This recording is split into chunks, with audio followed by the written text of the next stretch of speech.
이어서 오후예배의 공과의 말씀을 살펴보겠습니다. 공과의 말씀은 이사야 38장 1절부터 22절까지 있는 말씀입니다. 대제를 좀 길게 나눴는데 강해서에 있는 대로 그렇게 대제를 나눴네요. 이 말씀 통해서 히스기야의 발병과 회복에 대해서 살펴보고 같이 은혜 나누도록 하겠습니다. 1절 먼저 보시면요. 1절 그 즈음에 히스기야가 병들어 죽게 되니 아모스의 아들 선지자 이사야가 나와 그에게 이르되 여호와께서 이같이 말씀하시기를 너는 내 집에 유언하라 네가 죽고 살지 못하리라 하셨나이다. 그 즈음에 라는 말로 이제 38장을 시작하고 있어요. 이거는 앞에 36장과 37장에 있는 사건들과 연결이 된다는 얘기입니다. 그러니까 실질적으로 이 히스기야가 병들었을 때가 뒤에 가서 보시게 되면 잘 나오는데 그의 나이가 39이었을 때에 히스기야가 25세 왕위에 올랐어요. 이거 39이라고 하면 몇 년이 지난 거죠? 14년이 지난 때예요. 그 14년 앞에 36장과 37장에서도 그랬어요. 히스기야가 하나님 앞에 유월절을 제사를 지키고 모든 것을 다 하고 난 다음에 14년이 지나고 난 다음에 어느 나라가 쳐들어왔냐면 아수르 왕 사네립이 쳐들어온 때예요. 그러면 여기서 우리가 짐작할 그 즈음이라 하는 것은 히스기야가 병이 들고 사네립이 쳐들어온 때가 히스기야가 어떤 때?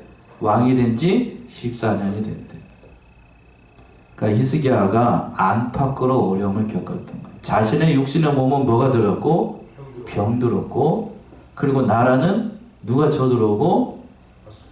아수르의 사네립이 쳐들어왔다. 둘 다요, 병도 자기 힘으로는 어떻게 할 수 없는 상황이고, 나라의 대적도 자기 힘으로 어떻게 할 수 없는 상황이에요. 두 가지 모두 참 인간적으로 봤을 때에는 정말로 매우 히스기야에게 위험한 시기였던 겁니다. 병도 이기지 못하면 자신의 생명이 위태로운 거고, 나라의 전쟁을 이기지 못하면 나라 자체가 멸망의 위기에 빠졌던 거예요. 그러니까 안팎으로 정말 힘들었던 거예요. 제가 이제 얼마 전에도 말씀드렸던 것처럼 히스기야가 왜 병이 들어서 죽게 되었을까? 14년 동안 그 나라를 하나님으로 돌리기 위해서 앞만 보고 세상말로 하나님께 그 모든 것을 다 올인했던 거예요. 마음과 시간과 모든 정력을 다 하나님께 돌렸어요. 그랬더니 몸에 뭐가 생긴 거예요? 병이 난 거예요. 안팎으로 병이 났던 거죠. 얼마나 사력을 다했겠어요.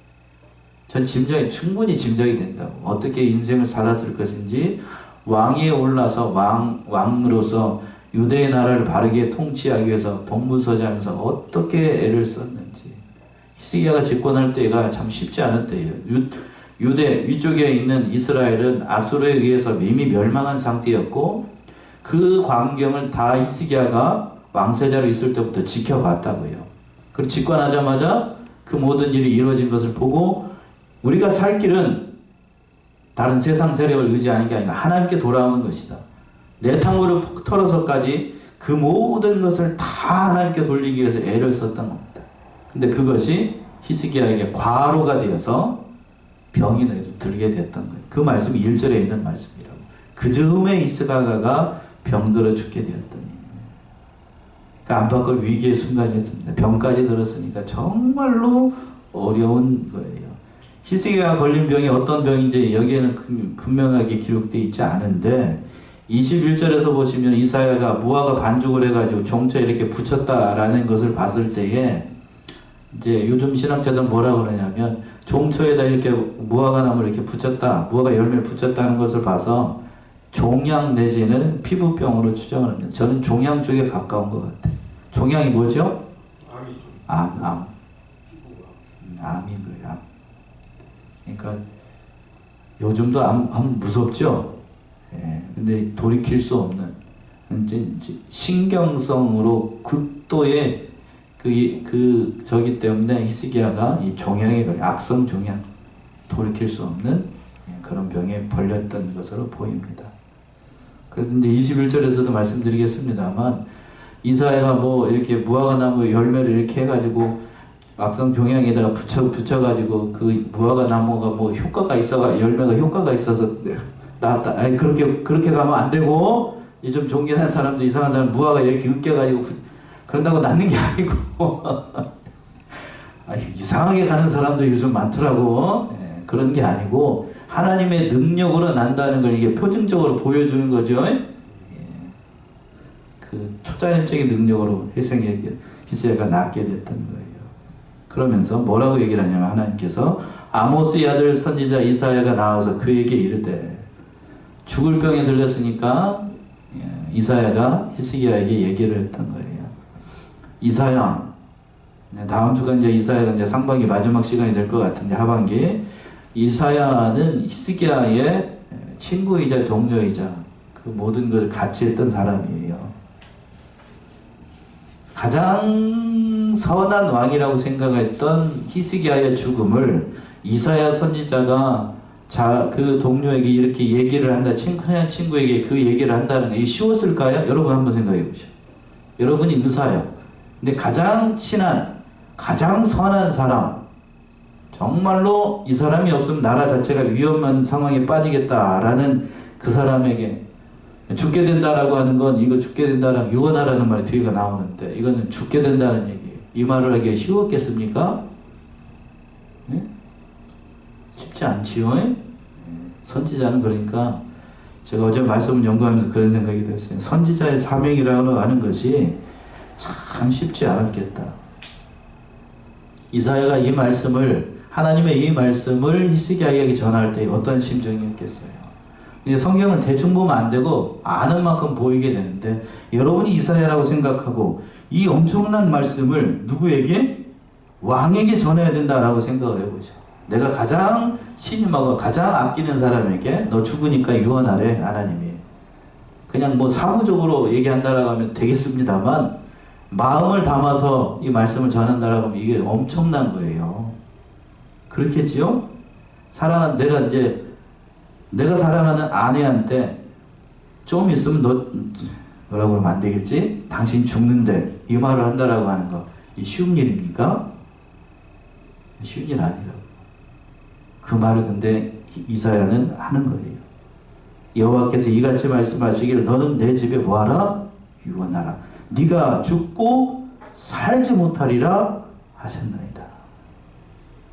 저 같으면 이 말을 하기가 참 어려웠을 거야. 며칠 아마 끙끙 앓았을지도 모릅니다. 쉽지 않은 말씀을 전하게 됐던 거예요. 그 말을 듣고 히스기야가 한 행동이 2절과 3절에 나오는데 하나님 앞에 기도하는 거죠. 하나님 앞에 기도합니다. 하나님 앞에 기도하는데 히스기야가 어떻게 기도할까요? 2절 보시면 히스기야가 얼굴을 벽으로 향하고 여호와께 기도하여 히스기야가 얼굴을 벽으로 향하여 여호와께 기도하여 히스기야가 이런 기도 엄청난 그 자신이 죽을 거라는 소식을 이사야 선지자가 들었던 때가 앞에서도 언급한 것처럼 사내립이 아마 순서상으로는 논리적인 순서상으로는 사내립이 쳐들어오기 전이었던 것 같아요. 사내립이 쳐들어오기 전, 후가 아니고 전이었던 것 같고 나라의 전망이 정말로 위태한 상황에 있을 때에 먼저 자신에게 사형 통보가 오는 겁니다.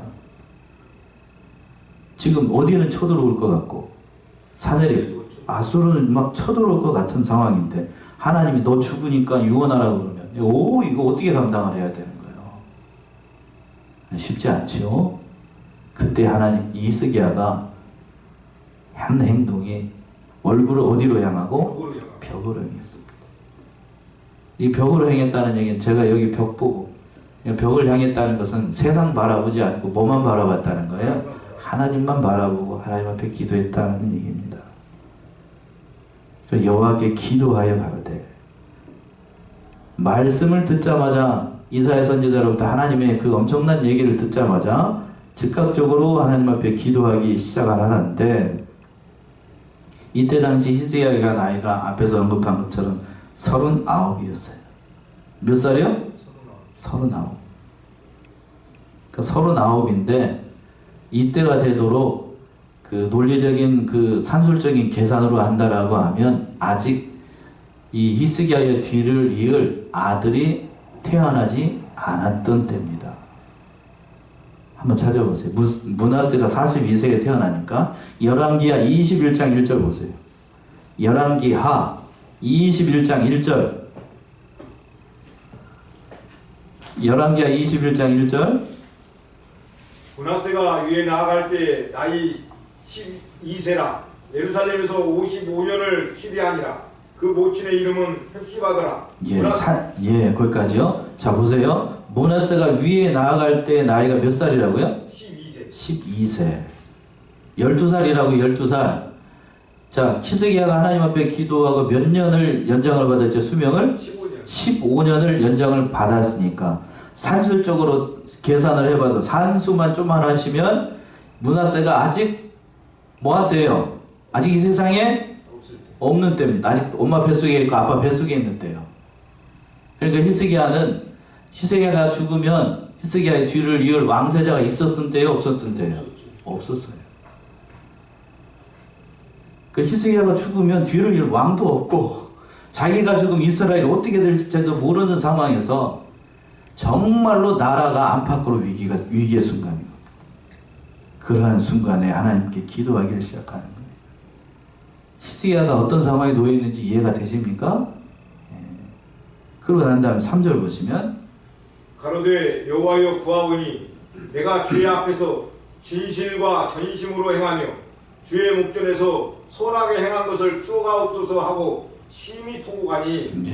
우리 3절 우리 히스기야의 마음을 담아서 우리 같이 기도하는 심정으로 같이 한번 합독하겠습니다. 시작. 3절 시작. 가로되 여호와여 구하오니 내가 주의 앞에서 진실과 전심으로 행하며 주의 목전에서 선하게 행한 것을 추억하옵소서 하고 심히 통곡하니. 자, 이 말씀을 보면 히스기야의 그 마음을 읽을 수가 있어요.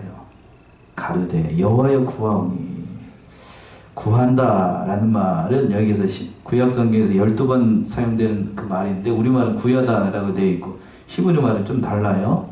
간절히 구하다라는 뜻이 담겨있는 말인데 히스기야가 얼마나 하나님 앞에 간절히 기도했는가 그걸 보여주는 거고, 그러면서 뭐라고 기도하기 시작하냐면 내가 주 앞에서 진실과 전심으로 행하며 여호와의 목전에서 선하게 한 것을 추억하옵소서. 제가 이 말씀을 여러분들에게 하기 위해서 그동안 오전 오후 시간에 누구에 대해서? 히스기야에 대해서 얘기했어요. 히스기야의 삶, 집권한 이후부터 14년 동안 이 말 그대로 이대로 했어요. 이대로 하나님 앞에서 정말로 진실하게 전심으로 하나님의 목전에서 정말로 선하게 살았습니다. 그런데 히스기야가 뭐에 걸렸다고요? 병에 걸렸어요. 여기 믿음 어린 사람들한테 이 설교하게 되면 그 하나님 뭐예요? 그렇게 하기 딱 좋은 말이라고.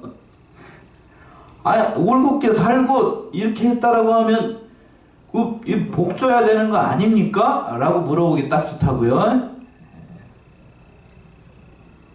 믿음 없는 사람 여기서 믿음 어린 사람들 여기서 다 어떻게 되기 쉬워요? 자빠지기 쉽습니다. 넘어지기 쉽다고. 근데 결론부터 미리 말하면, 넘어질까봐 미리 말하면, 히스기야가 이 일 때문에 죽었습니까? 살았습니까? 살았죠. 자, 왜 그러면 이 일이 있었는가? 답부터 말씀드리면 누구를 더 깊이 알도록? 하나님을 깊이 알도록. 이미 앞에서 히스기야가 유언하고 또 너를 죽게 할 것이다 하는 것을, 그 히브리 말을 좀 아는 사람들이 이게 완료시제예요. 완료시죠. 변기할 수 없는 하나님의 말씀으로 이미 선언한 거라고요. 선언? 완료가 됐다고? 그러니까 이미 죽기로 히스기야는 39에 죽기로 하나님의 예정과 섭리 가운데 어떻게 돼 있었다? 정해져 있었다는 얘기예요. 그런데 정해져 있었어요. 여기 보세요. 정해져 있었다고, 돌이킬 수 없다고, 변개할 수 없는 하나님의 말씀은 이미 정해져 있었어. 여기까지 보세요. 이미 정해져 있었다고, 이미 정해져 있었는데 누가 기도하자? 벽을 보고 하나님 앞에 기도하자 하나님께서 정하신 뜻도 그 기도를 통하여서 어떻게 할 수 있다? 바꿀 수 있다는 거예요. 그러니까 기도가 얼마나 대단한 능력을 가지고 있는가를 보여주는 거라니까요. 믿으십니까? 하나님이 정하신 뜻도 돌이킬 수 있어요. 그게 여러분들이 하나님 앞에 기도하는 거예요. 그러니까 기도를 좀 제발 흉내내지 말고 전심으로 기도하면 하나님께서 이미 하나님 말씀으로 선포된 것도 하나님의 그걸 초월을 해서 하나님께서 역사를 통해서 능력을 나타낼 수 있다고요. 이게 뭔가 성탄절이 우리에게 참 여러 가지로 우리가 생각하게 하는데 하나님께서 세상을 멸하시기로 한 것을 이미 말씀으로 선포하시고 예정하시고 다 준비되어 있었다고요. 여기까지 이해되시죠? 그런데 그 말씀을 하나님께서 초월하는 역사로 인간을 구원하기 위해서 이 땅에 오신 분이 누구라고요? 예수예요. 예수. 이거를 정말로 잘 알아야 돼요. 하나님의 말씀으로 이미 정해져 있다고요? 근데 정해져 있는데 하나님께서 이 말씀을 뛰어넘는 은혜로 그 백성을 구원하기 위해서 이 땅에 오신 분이 예수인 거예요. 그러니까 믿지 않는 자들은 하나님이 정하신 대로, 예수를 믿지 않는 자들은 하나님이 정하신 대로 다 어떻게 되는 거, 어디 가는 거예요? 지옥 가는 겁니다. 그런데 하나님의 초월의 역사로 누구를 영접하는 자들? 예수를 영접하는 자들은 이 법에 적용되지 않고 하나님의 마련하신 이 구원의 길로 들어가는 거예요. 그게 예수입니다. 그게 예수. 그러니까 하나님께서 기도하자, 히스기야가 기도하자 히스기야가 응답을 하는 겁니다. 뭐라고 하나님이 응답을 하는 거예요. 히스기야의 기도를 듣고. 그 말씀이 4절부터 나옵니다. 4절 보시면 이에 여호와의 말씀이 이사야에게 임하니라 가라사대 5절이요. 너는 가서 히스기야에게 이르기를 내 조상 다윗의 하나님 여호와께서 이같이 말씀하시기를 내가 네 기도를 들었고 네 눈물을 보았노라. 내가 네 수안에 15년을 더하고. 예. 참, 이 선지자 이사야 바쁩니다. 오늘 보게 되면 하나님의 말씀이 이사야에게 임해가지고 가장 아끼고 사랑하고 존경받는 히스기야가 죽을 것이라고 얘기를 하고 난 다음에 히스기야가 얼마를 기도했는지 모르겠어요. 기도하고 나자 하나님의 말씀이 다시 누구에게 임해서 이사야에게 임해가지고 5절처럼 얘기를 하는 거예요. 아마 이사야 오르락 내리락 했을 것 같은데 이 말을 듣고 너는 가서 히스기야에게 이르되 내 조상 다윗의 하나님 여호와께서 이같이 말씀하시기를 내가 내 뭐를 들었고 기도를 들었고 또 뭐를 봤다고 합니까? 내 눈물을 보았다. 눈물을 보았다. 참 기도를 들으셨는데 또 뭐를 봤다고 하나님이 표현을 하시냐면 너의 뭐를? 눈물을 봤다. 진심을 봤다는 거예요. 너의 마음. 하나님을 간절히 바라고 이 백성을 사랑하는 마음으로 심히 통곡하는 그 마음을 이미 하나님께서 다 보셨다는 얘기예요. 이 말은 그 하나님의 간절을 구하고 하나님의 은혜를 구하고 눈물로 호소하는 기도를 하나님이 결코 외면하지 않으신다는 얘기입니다. 마찬가지예요. 오늘날 우리들이 하나님 앞에 기도할 때 눈물로 호소하는 하나님의 그 긍휼을 구하는 기도 하나님 외면하지 않으셔요. 그래서 하나님께서 참 거기서 끝나버린 인생인데 어떻게 됐냐면 하나님께서 응답을 하셔가지고 내 기도를 들었고 내 눈물을 보았냐 내가 내 수완에 몇 년을 더하겠다? 15년을 더한다. 이것을 문자적으로 해석한다라고 하면 너의 날들 위에 15년을 추가할 것이다 라는 뜻이에요. 자, 그런 즉슨 앞에서 제가 말씀드렸죠. 히스기야의 정해진 연수는 몇 년인 거예요? 39 9인 겁니다. 거기서 이미 끝나야 되는 게 정상이에요. 근데 하나님께서 옵션으로 추가를 해서 플러스 몇 년을? 15년을 주신 거라고. 있지도 않은 일은, 있지도 않은 수명을 어떻게 한 거예요? 꺼져가는 촛불에다가 어떻게 해가, 아, 너 안 돼, 됐어. 15년짜리 하나를 촛불 하나 더 켜놓은 거라. 추가했다는 이게 추가했다. 하나님의 은혜가 임했던 거예요. 다시 한번, 그러니까 아무런 소망이 없던 히스기야에게 다시 15년의 삶을 연장하는 그러한 은혜를 임했던 겁니다. 그리고 또 6절 보시면 6절. 너와 이 성을 아수르 왕의 손에서 건져내겠고 내가 또 이 성을 보호하리라. 예, 요 말씀이 근거 구절이니까 무슨 구절인가 하면 지금 아수르 왕의 손에서 건져내겠다라는 말이 있는 것을 보니까 아수르 왕이 아직 어떻게 된 거예요? 쳐들어오지는 않았습니다. 그러니까 아수르 왕 사내립이 쳐들어오기 바로 직전에 누가 중병에 걸린 거고 히스기야가 중병에 걸린 거고, 그리고 하나님께서 이 말씀하시는 거예요. 아수르 왕의 손에서도 너를 건져내겠다. 이 성을 보호하겠다라고 말씀하신 겁니다. 그리고 난 다음에 하나님께서 징조를 보여주시는 대목이 7절과 8절이에요. 7절 8절 보시면 나 여호와가 말한 것을 내게 이룰 증거로 이 징조를 내게 주리라. 보라, 아하스의 일령표에 나아갔던 해 그림자를 뒤로 10도를 물러가게 하리라 하셨다 하라 하시더니 이에 일령표에 나아갔던 해 그림자가 10도를 물러가니라. 이게 일령표라는 것은 그 해 그림자로 이동하는 그 해시계를 얘기하는 거예요. 해시계. 우리나라에도 사정당이 만든 해시계가 있잖아요. 그거랑 비슷한 거라고 생각을 합니다. 그러니까 해가 떠서 그 그림자로 해시계가 이렇게 가는 거니까 생각을 해보면 왜 이게 뭔 얘기인가 하면 해가 이렇게 점점 내려가게 되면 그 해 그림자가 어디로 가는 거예요? 앞으로 가기는 쉬워도 뒤로는 못 가죠? 뒤로 간다는 건 시간이 어떻게 간다는 거, 앞으로 가는 게 아니고 거꾸로 가는 거니까, 거꾸로 가는 거, 그 얘기를 하는 겁니다. 자, 열왕기하 20장을 한번 가보세요. 열왕기하 20장 8절에서부터 11절 똑같은 사건을 기록한 거예요. 열왕기하 20장 8절에서부터 11절. 히스기야가 이사야에게 이르되 여호와께서 나를 낫게 하시고 3일 만에 여호와의 전에 올라가게 하실 무슨 징조가 있나이까? 이사야가 가로되 여호와의 하신 말씀을 응하게 하실 일에 대하여 여호와께로서 왕에게 한 징조가 이 말이다.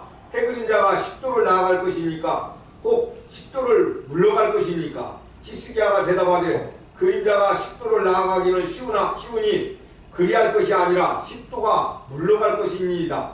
선지자 이사야가 여호와께 간구하며 아하스의 일령표 위에 나아갔던 해 그림자로 10도를 물러가게 하셨더라. 예, 이 말이 뭔 말인지 알겠죠? 나아가는 거 쉽지 않아. 시간이 지나가니까 이 점점 가는 건 쉬운데 뒤로 백 하는 거 어려우니까 백 해달라고. 그때 그대로 됐다는 얘기입니다. 자, 여기까지가 이제 8절까지 있는 말씀이고 9절부터 마지막까지는 히스기야가 병들고 난 다음에 낫고 난 다음에 하나님 앞에 기록한 글, 감사의 글이에요. 감사의 글, 찬양의 글이라고요. 그동안에 히스기야가 하나님 앞에 어떻게 간절하게 기도했고 하나님께서 어떻게 응답하셨는지를 감사의 찬양시, 시로 적어서 글을 쓴 거라고요. 자, 9절 보시면 유다왕 히스기야가 병들었다가 그 병이 나을 때 기록한 글이 이러하니라. 예, 이해가 되시죠? 20절까지 예, 병들었던 글, 그때를 일기 형식 또는 시 형식으로 기록한 게 이 말씀이에요. 10절 보시면 내가 말하기를 내가 중년의 음부의 문에 들어가고 여년을 빼앗기게 되리라 하였도다. 예, 내가 말하기를 중년의 음부의 문에 들어가고 중년 요즘은 그렇지 않습니다만 39이면 중년인가요? 예? 39이면 중년이에요? 예, 지금은 중년이 아니고 장가 안 간 사람들이 태반이라서 그 얘기할 수 없습니다만 예전에 39이면 중년 맞죠? 예, 중년. 중년의 음부의 문에 들어가고 또 여년 남아있는 인생을 빼앗기게 될 것이다 라고 말씀해서 11절 보시면 내가 또 말하기를 내가 다시는 여호와를 배웁지 못하리니 생존 세대에서 다시는 여호와를 배웁지 못하겠고 내가 세상 거민 중에서 한 사람도 다시는 보지 못하리라 하였도다. 예. 이사야가 이 말을 듣고 들었었고, 그리고 이 중태에 빠져서 자기가 무덤에 들어갈 날이 얼마 남지 않았다. 생존 세계에서 다시는 하나님을 보지 못할 것이다. 그렇게 생각했다는 얘기입니다. 12절 보시면 나의 거처는 목자의 장막을 거둠같이 나를 떠나 옮겼고 내가 내 생명을 말기를 직공이 배를 걷어 마름같이 하였도다. 주께서 나를 틀에서 끌어리시니 나의 명이 조석간에 마치리이다. 예.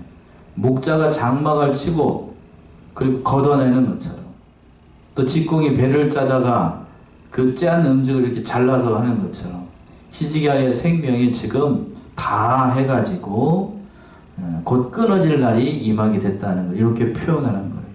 그 모든 생명의 주권이 하나님께 있고 하나님의 주권을 히스기야가 인정을 한 겁니다. 13절 보시면 내가 아침까지 견디었사오나 주께서 사자같이 나의 모든 뼈를 꺾으시오니 나의 명이 조석간에 마치리이다. 예. 사자같이 주께서 사자같이 나의 모든 뼈를 꺾었다. 뼈가 이 표현은 그런 거예요. 뼈가 꺾어지는 고통을 누가 당했다는 얘기예요? 히스기야가 당했다.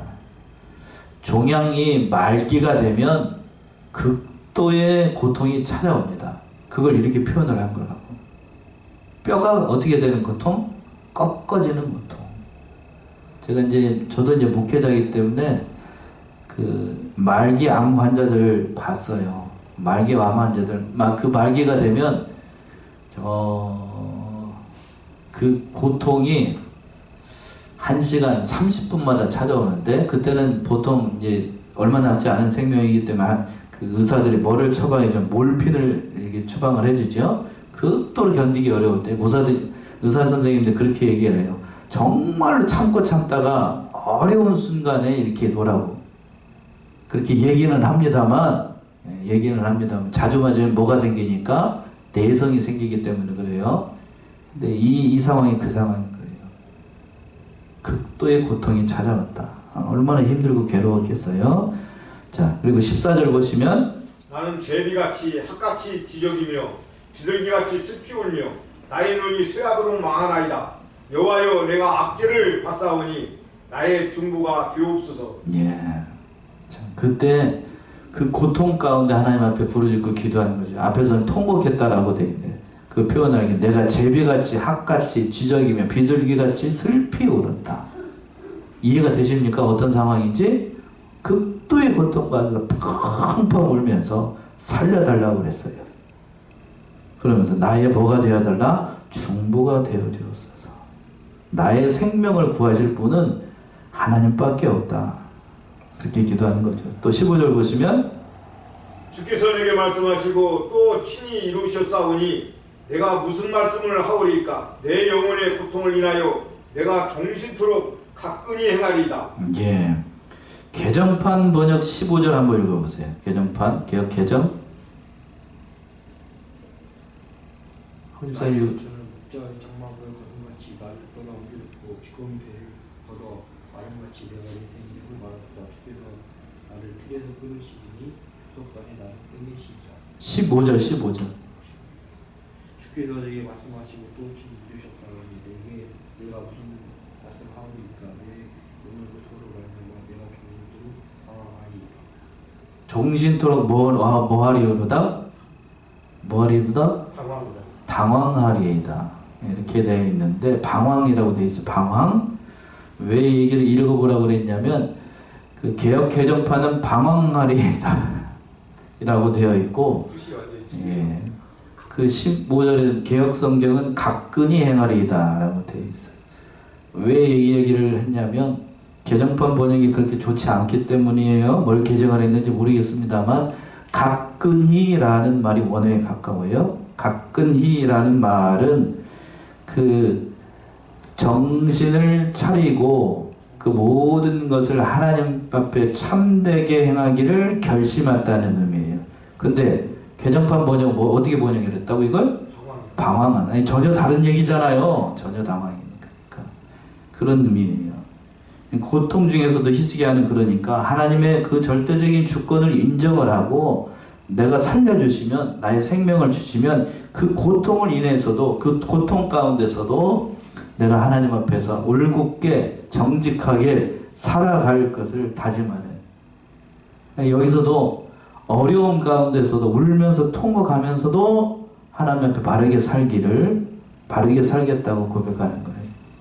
히스기야의 중심이 느껴지지? 얼마나 올곧은 사람인지. 보통 이 상황이 되면, 이런 상황이 되면 정말로 앞도 안 보이고 뒤도 안 보이고 아무것도 안 보이는 상황이 되면 사람에 뭐가 나타나죠?